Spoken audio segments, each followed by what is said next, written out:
What's up, guys and gals, and welcome back to the Nerd Castle. Today in the world of indie games, we're diving back on into Risk of Rain 2, which has rapidly become... Actually, I've been dumping a lot of hours into this game over the last couple of weeks. This game has been one of those things that it's kind of...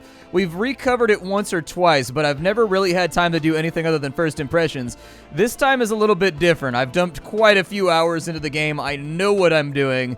I know what I'm building towards, and I know what I want to do, and so this is actually probably my first educated recheck-in on the game where, like, I know what's happening and I know what's up. I have unlocked some characters this time around. You'll recall the last time we played the game, like, I don't know, maybe like a year or so ago, we only had the Commando because he's the first one that you start out with. I now have the Huntress. I now have Multi. I've also got the Engineer, and I've got the Loader. Of the characters so far, my favorites are the Commando, the Huntress, and the Engineer. The Loader and the Multi, they are much, much slower. So I think one of the big things I like about this game is how crazy and frenetic it is. And you lose some of that when your character is like really, really slow and doesn't move around very fast and doesn't have a whole lot of mobility. And like you can build around it. You can definitely get items that will assuage those issues. But that being said, the first level or the first two levels are a pretty nasty grind when you're playing as Multi or as the Loader. So we probably won't do that today because this is, after all, a video to kind of show people what the game is all about and what's fun about it and what's cool about it. Let's go ahead, and I'm going to play the Huntress, actually, this time around. I thought about playing the Engineer, but I think the Huntress has a much more active, much more fun playstyle. Probably the most fun character in the game, in my opinion, to play around with. She is incredibly squishy, however, she is very fast. She deals a ton of damage, and she probably has the most rapid-fire, fun gameplay style of any of the characters that I've unlocked so far. So anyways, let's dive on in. Let's get it moving. And let's play Risk of Rain 2. If you've never played this game before, this is a roguelite, maybe even a roguelike, with randomized items. Think of it as like a third-person shooter Binding of Isaac, and that's probably the best way to consider this game. That's what I would call it if I was trying to get somebody really interested in it that I knew was into Binding of Isaac. It has a lot of things and themes and kind of mechanics and little bits and pieces that are incredibly similar to what you get from Binding of Isaac. The only difference is that it's like a third-person game with sort of a sci-fi flair. Did I say sci-fi? Sci-fi flair. There we go. That's actually a harder phrase to say than I thought it was going to be. I messed that up, what, 2-3 times in a row? That was much more difficult to accomplish than my brain surmised as we drove past it sort of casually waving, and now I just want to give it the finger. All right, let's keep on going. We've got $37 right now. Really what you want to accomplish on every single map is to pick up as many permanent power-ups as possible. The Huntress is sort of nice. She can sprint while firing. She also has lock-on, which means you don't need to aim, which is super rad. Our right-click ability is a glaive that we throw that bounces off of enemies and in between them and deals a ton of damage. Our shift ability is a teleport, like that right there. And then our R ability is an AoE that we can lay down on the ground like a rain of arrows. Oh my god. The ukulele. Nice. The ukulele is a really, really good item. Probably actually one of the most pivotal items that you want to pick up on this character. You kind of have to have it. If you don't have it, you're going to have a bad time. Basically what it does is it makes chain lightning bounce in between all of the enemies that I'm striking on a certain percentage chance. I think most of the items in the game... Oh my god, what is this run? We got the Soldier's Syringe next. Very nice. So that's going to increase our attack rate by 10% as well. We shoot a little bit faster. Very, very cool stuff. I'm going to actually do... Oh my god. I don't know if that struck me, but let me get a glaive out here and just get some damage off and running. I wanted to dodge that, but it just didn't happen. We had a guy behind us dealing some damage. We can also press control to run a little bit faster while we're out and about here. I've actually haven't played this game a whole lot while doing commentary, and this is a game that really kind of requires your 100% focus. So we'll see how we play today. It's a very twitchy, fast-paced game, and there's a pretty good chance that I'm going to mess it up along the way, but we've got a good run started out. When that blinks, we're going to want to teleport. There's the portal. So the goal of the game is to activate this portal, kill the boss, and get off the map. That's pretty much it. That's the entire point of the game. You just keep on going. We've got a medical drone right there. That's going to follow us around and heal us. Very, very useful item to have, although it can die and it can be destroyed. That right there is a lunar pod. We're not going to use that. That's going to give you a corrupted lunar item, which might sound really, really cool, but it's actually not what we're going for right now. I'm saving up my lunar coins, which are kind of like a rare currency that drops every now and again. Like, you probably get 3 or 4 of them per run. But anyways, a rare currency that drops that you can use at the store. I got frozen. You can use it at the store in order to buy corrupted items. Some of them are good, some of them are bad. And then you can also use it to unlock characters. You can use it to choose what map and what level you want to play next. Fun stuff like that. That's the Topaz Brooch. What the Topaz Brooch does is every single time we kill an enemy, we're going to get a temporary shield at the front of our health. And it's a stacking shield. However, at level 1, you're not going to be able to do a whole lot with it. One thing that I haven't mentioned just yet is all the items that we've picked up, they stack. This is an endless game. Your goal is to play for as long as humanly possible without dying. And so the items are going to cycle, and you're going to see the same items every single playthrough because you're meant to stack them and create kind of builds and things of that nature. You do have a limited amount of agency as to which items you're going to be able to accumulate and have as you get further on into the game. There's got to be some part of this map that I have not uncovered yet. You can stop fall damage, by the way, by jumping off of things, in case you didn't know. We could kill the boss. However, I think I'm going to explore a little bit more. I don't feel like we've gotten all the items just yet, and I want to have all the items to make us good and strong. One of the items you're really looking for with Huntress is an item called the Crowbar. You really, really, really want to have like a 10 stack of crowbars if you can get it on Huntress. It's very, very important. Like, if you don't have that, life is going to be difficult. Oh my god, another syringe. I'm so happy right now. Yeah, let's take the other syringe, please. 2 syringes on level 1. Be still my beating heart. Yeah, I'm going to get behind this rock for a minute, and let's just go ahead and we'll... Oh, there's like an upraised little area over there. How do I get up there? That's what I'm missing. Okay. I gotta figure out how I get up there. If I can figure out how to get up there, there's definitely more stuff up there, but I don't know exactly where the path is to get up to that little land bridge right there.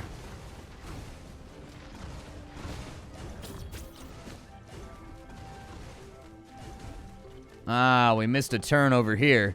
That's what I was gonna say. Like, I don't feel like we've picked up enough items yet. Like, I don't feel like we're done with this map, like, at all. Like, I feel like we're still working on this map, and there's still things to be discovered. Because we only have 4 items. Usually you have like 7 or 8 by the end of the first level. We do want to do this quickly. You can see that meter in the top right corner. That's a timer. As the game goes, it gets harder and harder and harder. The good news is if you don't like timed games, it does max out, and nothing bad happens when it maxes out. It just stays at that difficulty forever once you get there. And so don't freak out too much about it. We've got the Cautious Slug, a.k.a. what I like to call Sluggy Buddy. What Sluggy Buddy does is if you're outside of combat, he will begin to heal you very, very rapidly. Normally, that would not be that great of a pick, but for right now, actually, I like having healing utilities and whatnot before I do the first boss, just to make sure that I'm saddled on up. There is a whip that makes me run really, really fast outside of combat. So we've gotten ourselves a couple of effects right now that are limited. They're limited to being outside of combat. But that's okay. We're going to go ahead and jump off of that right there. I'm going to get another healing drone, which apparently I walked right past that one and didn't even see it. And we're going to activate this boss right here, and we're going to get it underway. There's 2 ways to beat a level. You can either wait for the teleporter. Oh, we got Wandering Vagrant. That's rough. Okay, so Wandering Vagrant is a tough enemy because Wandering Vagrant has an attack where you need to block line of sight in order to survive it. However, as this character, we have a very, very limited range. And there's not a whole lot of stuff around this area. There's not a lot of things here that we can break line of sight with. So let's just get started. We're going to throw out our discs and whatnot wherever we can. This enemy has a couple of different attacks. So she's got kind of like the little Dragon Ball Z attack right there, where she throws out a whole bunch of like key orbs or whatever. We can disengage whenever we want. It's really not that big of a deal if we disengage. She's also got kind of a little heat-seeking orb right there. Oh, I may have killed myself. I was going to say I wasn't super sure if I killed myself right there or not, or if I made a mistake. We're going to want to go ahead and run away, though, because the enemies are starting to pool up, and it's going to become a problem for us if we stay over there. We're going to start having some very, very real attrition issues. Go ahead and throw that out on that side. Just deal a little bit of damage with our AoE. Comes another set of orbs. Oh, there's more enemies over here. Brutal. Okay, let's go. We got to rearrange here. We got to kind of like reset. Yeah, let's continue teleporting. Oh, I should have saved my teleport. Should have saved me teleport. Okay. Well, we'll get up here and we'll see what we can do with this position up here. Maybe we'll be able to do something with it. No, we're not going to be able to do anything with this position, which is kind of a bummer, but it's not that bad. We'll wait a minute and we'll see where the enemy rearranges itself to. Let's see, I didn't know if there was any enemies to bounce the glaive off of over there, but I figured I'd take a risk on it. Yeah, we can do that, and then teleport back down into here. I've got healing drones and stuff, so we'll be okay. There we go. I just needed to pick off some of the PvE real fast. That was kind of aiding and abetting the boss.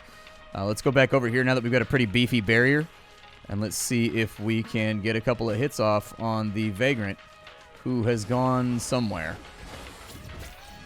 Ah, there's the Vagrant. Okay, well, let's get started. Yeah, let's maybe not get hit by that. I think would be a really good place to start. Here's another big orb. And then that little blast right there. We'll go ahead and stay out of the way of it. And now we need to consider finding a new place to hide when this thing inevitably goes nuclear. It's got basically like an AoE charge-up ability that it does, and you really don't want to get hit by it. We are going to have a little bit of trouble right here. Simply dealing damage to the Vagrant due to the fact that, oh no, that's the AoE right there. You got to be behind something when that goes off, otherwise you're getting one-shotted, kid. It's not going to be great. This game is kind of merciless in that regard. So I definitely recommend that you play intelligently. Yeah, just keep spamming glaives. The more glaives we spam, the better. This fight is taking longer than I wanted it to, but we haven't gotten a lot of really considerable damage boosts. So we didn't get any bleeds, and we didn't get any stacking dots or anything else like that on our first go, and so that's where we're running into issues. The teleporter has also not been properly activated, so now I just got to sit here for 10 minutes. Yeah, 10-minute level 1 is rough. We definitely should have had that cleared around 6 minutes or so, especially given the size of it. But we got bogged down clearing PvE. These things do happen. Alright, teleporter's just about done. It's at 95%. I've just been sitting here farming mobs. Sometimes you'll see people, they'll be at the teleporter and they'll just avoid all the enemies until it's ready to go. Wouldn't recommend doing that. You're cheating yourself out of XP, if nothing else. And there you go. We just got a level up, so we're going to hit a little bit harder going... 2 level ups. So we're going to hit a little bit harder going into the next level. Don't worry about your timer too much. There are little secret events and things that can happen if you beat certain things in under a certain time. But for a new player who's just diving on into the game, don't even worry about that. Just worry about collecting all of the upgrades, learning to identify which upgrades are the best in the game and which ones are kind of universal to every build and which ones are character specific. Yeah, it's an elite. Let's go ahead and we'll put a little bit of extra DACA on them. We need to make some money. Oh, I wasn't paying attention. I am dumb. Should not have done that. Now I'm hurting in my face. All right, this is a gambling shrine right here. This thing can give you 2 relics if you get lucky. Sometimes it gives you 2 relics, sometimes it doesn't. I would do it last. This right here is an equipment container. It's going to give us an active ability if we can get the money together, actually, to light it off. No? All right, well, let's just move around for a minute. We got to get some enemies to spawn, and I think most of the time the enemies spawn based on your movement when you're on lower difficulties. Got a crate over here. Let's see what item we get. Anything good? Boink. Yeah, we got a fuel cell. Not bad. That will give our equipment an extra charge. We don't have any equipment right now, but that's what's inside that orange box right there. So hopefully we'll get something good. The ones that I prefer is there's one that's like a little walkie-talkie that'll allow you to summon 100 little robots to come and assist you in combat. Really, really cool ability that I think is kind of underrated and awesome. And then the other one that I really, really like is we need there's a chakram type saw blade that you can throw, which I think is pretty good. I had to be convinced about it. I didn't like it at first, but playing this game on Twitch, people convinced me that it was good, and I found that, in fact, Twitch chat was right, but I'll never admit it. Let's go over here, and what do we get? That's okay. It's a mobility item. It allows us to fly, so we'll get little wings like that right there, and then if we just hold down the space bar, we can just, fly around. It's nice for mobility. It's nice for disengaging. It's not my favorite. I prefer something that adds a little bit of extra damage because things get very, very damage soaky as you get further on into the game. and like you're gonna need to be able to deal damage about as fast as possible. So I'll probably swap it out for like a missile launcher or something that actually like hurts the enemy. But you know, for now, it's okay. Especially when we haven't picked up anything like the Hoppo Feather, or we haven't picked up anything like an energy drink that allows us to move around the map very, very quickly and very efficiently.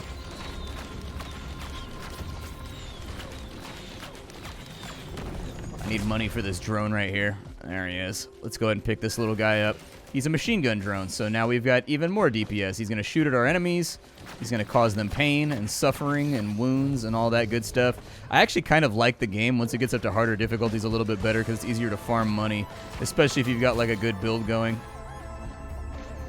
I don't recall if there was anything in this corner. Did we even check it? I'm roping you into my indiscretion and inability to properly vet the map by calling this a Wii situation. I'm putting a definite mouse in my pocket instead of taking responsibility right now. Alright, that's just how we do things here at the Nerd Castle.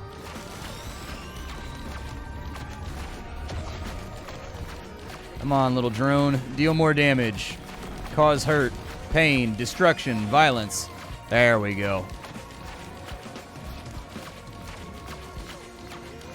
I don't really want to deal with you right now, Elite.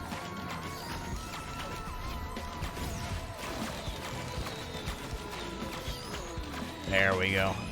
Now we're settling on in. I'm going to go get the equipment container first, and then we'll do the gambling shrine. Oh, never mind. We already did the equipment container. That's fine. That's good. Yeah, you guys get wrecked. First time around, we failed at gambling. Every time we fail, the price is going to go up. So there we go. Those bullets right there are pretty good. Actually, we got a pretty good pick right there. So the bullets that we got, those are armor-piercing rounds. They give us a flat damage bonus when fighting against teleporter bosses. I'd like the item better if they increase your damage a little bit versus elites instead. But still, an okay item. And then the other thing that we got is the goat leg. The goat leg increases your speed while running and also while sprinting. And so we are going to be considerably faster, which for a fast character is actually pretty important. You don't want to just be fast. You want to be faster than hell. We've got the War Banner right there. The War Banner is quite good. What the War Banner does is the War Banner, every time you level up, it drops a War Banner on the ground that increases your fire speed and your damage by a lot, and it stays there for the rest of the level until you leave and go to the next map. And so it's not a bad item. The only problem with it is it's a little bit RNG when you're going to level up. This item right here is the Volcanic Egg. It's going to allow us to accomplish the exact same thing we could have accomplished with the wings, but with the additive bonus of dealing damage whenever we're flying. So I'm going to take that. That's just flat out a better item, in my opinion. Open the equipment container, see what we get. Radar scanner, don't really care about that. What the radar scanner does is every 45 seconds it'll show you where every single lootable item is on the map. It's okay. If you're getting used to the game and you're just starting out, I think it's a really, really good item that helps you not overlook things.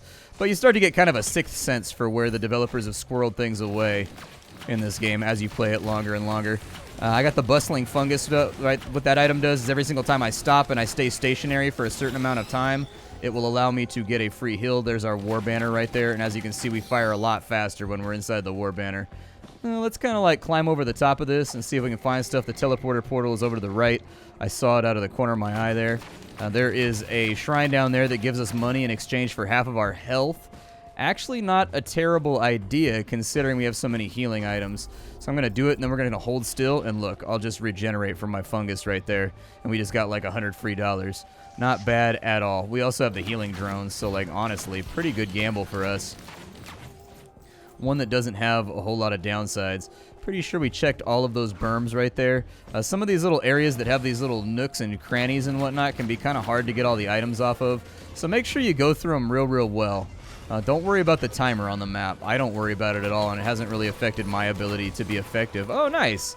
We've got an extra charge of our secondary skill from that magazine right there, the backup mag, and another drone.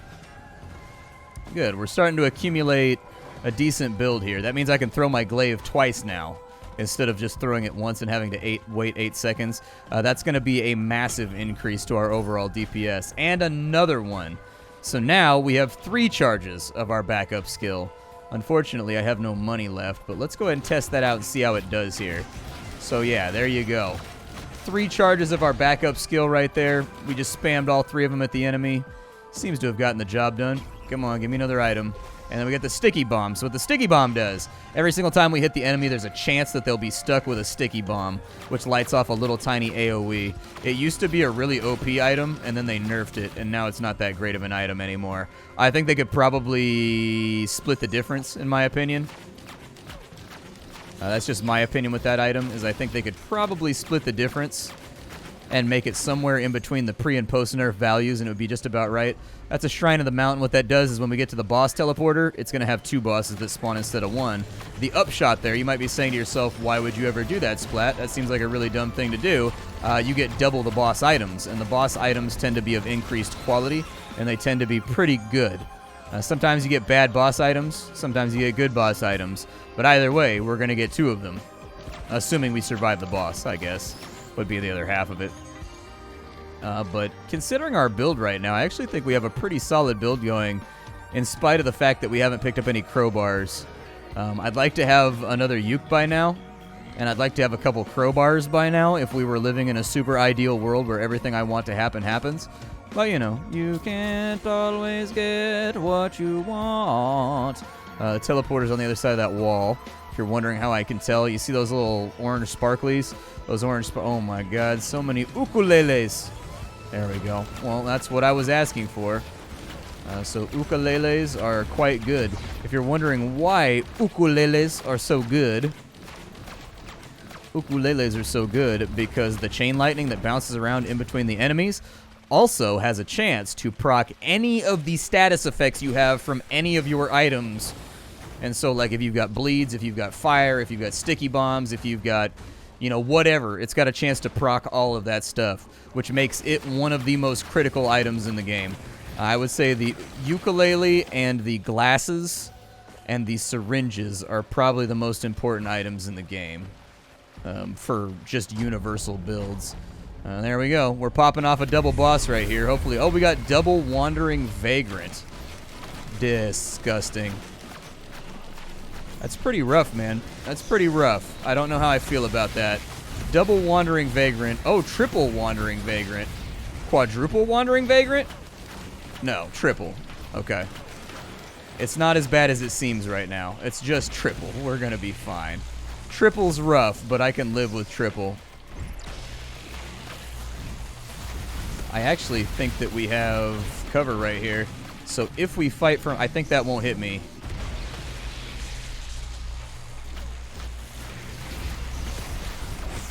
Oh, however, actually, we got really lucky.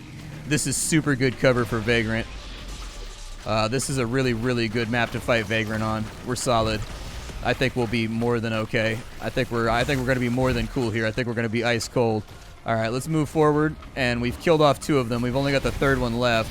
If you're wondering how you're doing as far as your build goes, you should be melting bosses. The point at which you stop melting bosses is the point at which your build is no longer working anymore, and it's got inefficiencies. But for right now, we seem to be on to a very, very, very good start. Let's get a little bit closer. This guy's not trying. We still got good cover over here, so I'm not that worried about it. We can hide behind this pillar if we need to. Yep, a little bit of that right there. We caught a little bit of heat. Kind of hurts, but I can live with it. Come on, Vagrant. Die for me here.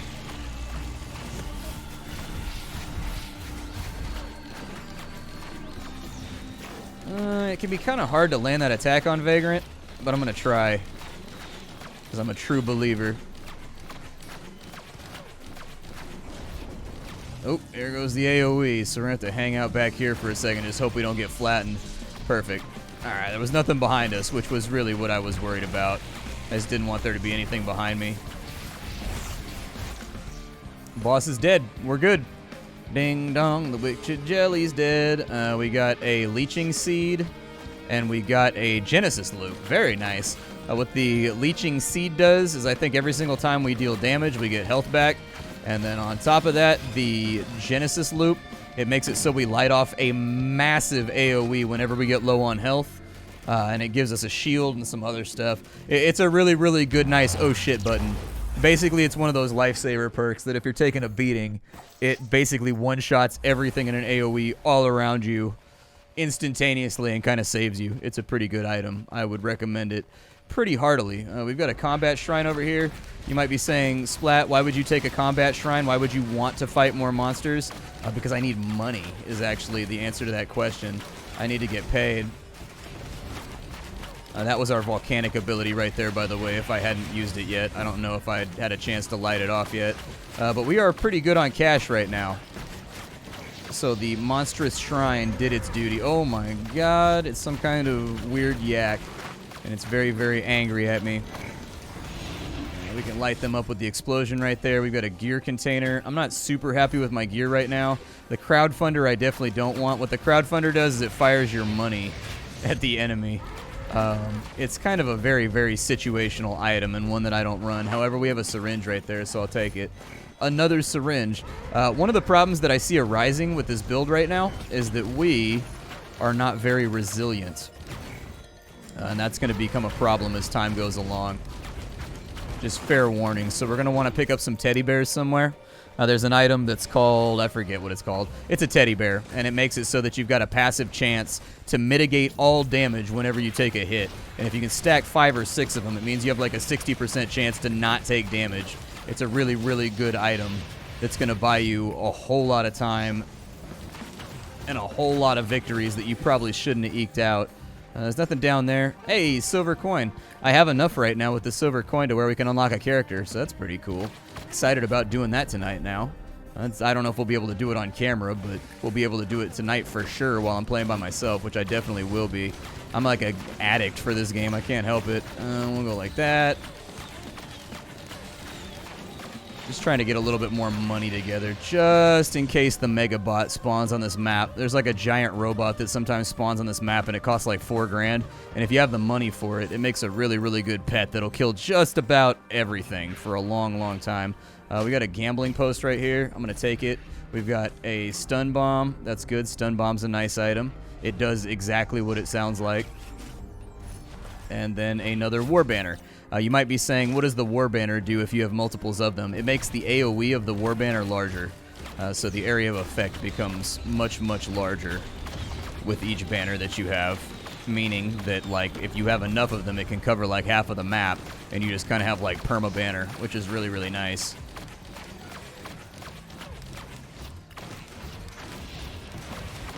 Yeah, that was kind of a waste of glaive. I'm disappointed with myself. Grab that off the ground real fast just for a little bit of extra cash, and then I need to purchase that to launch me up here, and then keep looking for items. Let's see what we get here. We have the Primordial Cube. I actually really, really like that. So what the cube does is it opens up a black hole that sucks everything into it. That might not sound that great. That might sound, you know, like, okay, like, why do I need vanilla World of Warcraft? You know what I mean? The reason you need it is because it's great for creating a gap if you get overwhelmed. So if you end up in a situation where you have way too many enemies on you, you just crack one of those bad boys off right there and just watch it suck in all the enemies. It's not really doing too great at it right now, but trust me, when you need it, you don't know you need it until you need it. Hey, a crowbar. We found one, finally. Let me get that crowbar, please, like right this second. The crowbar is a must-have item for any Huntress build. You want to get like 5 to 6 crowbars as soon as possible.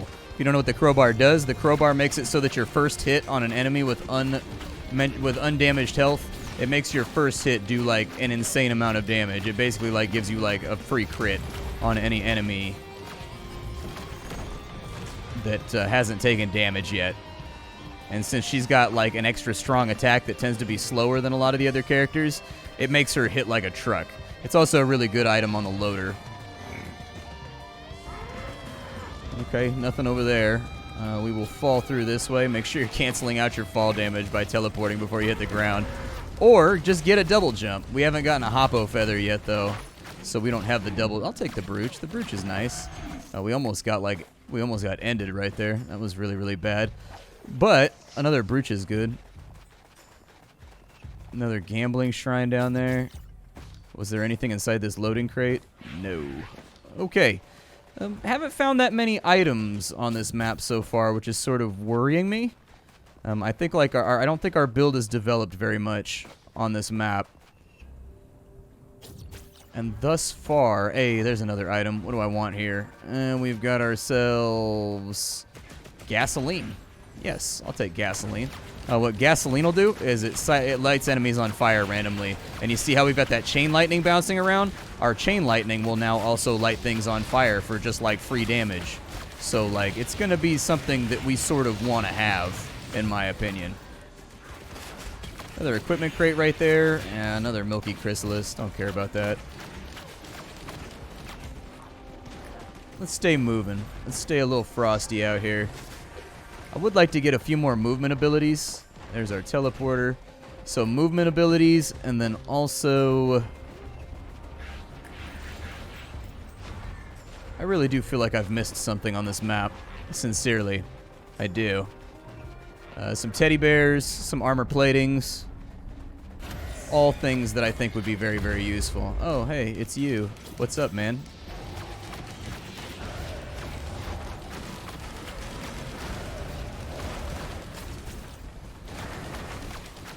I gotta pay attention for this fight, so commentary might have to take a backseat, and I'm sorry about that, okay? I apologize, but it may have to happen. This guy can be a big, big problem if you're not ready for him.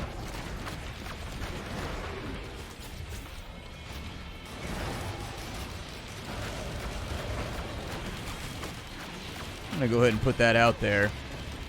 Let's kind of, you know, keep it where it is. He's going to teleport to us. We need to get moving. We also need to stop taking damage. If I can avoid taking a few more hits, that would be great. And very much appreciated. But for now, if my healing drones could pick up my slack a little bit. I think we're dead. Yep. Oh, never mind. We got saved. We got saved by the loop.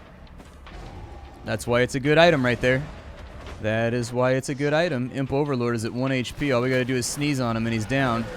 That item saved our booty holes on that fight. We were just taking a bit too much of a scuffing from every direction. Get a few more hits out here. Yeah, mobility is where we're suffering right now. We don't have the mobility to effectively avoid our enemies, which is why we're taking a lot of hits. I need a few more speed ups, and then I also need a few more resilience buffs, and then I think we'll be good. Oh, that's right, the teleporter's not done, so I gotta go sit over here. All right, to the teleporter. We only got 3% done on the teleporter. This item's not bad, though. We just got the infusion. What the infusion does is it makes it so every time we kill an enemy, we get like 100 health, which is pretty good. Yeah, let's go ahead and knock you guys back real fast, and then also have fun getting arrowed.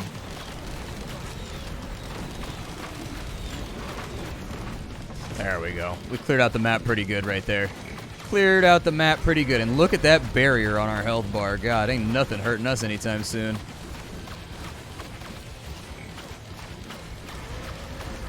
Good lord. Well, this is Risk of Rain 2. I hope you guys really, really enjoyed it. I've fallen in love with this game over the last like week or two. I've been playing it way too much, and I know that I haven't covered the game in a really, really long time. So I figured we'd dive back on in now with the metagame knowledge that I have from playing like more hours than any human being really should be.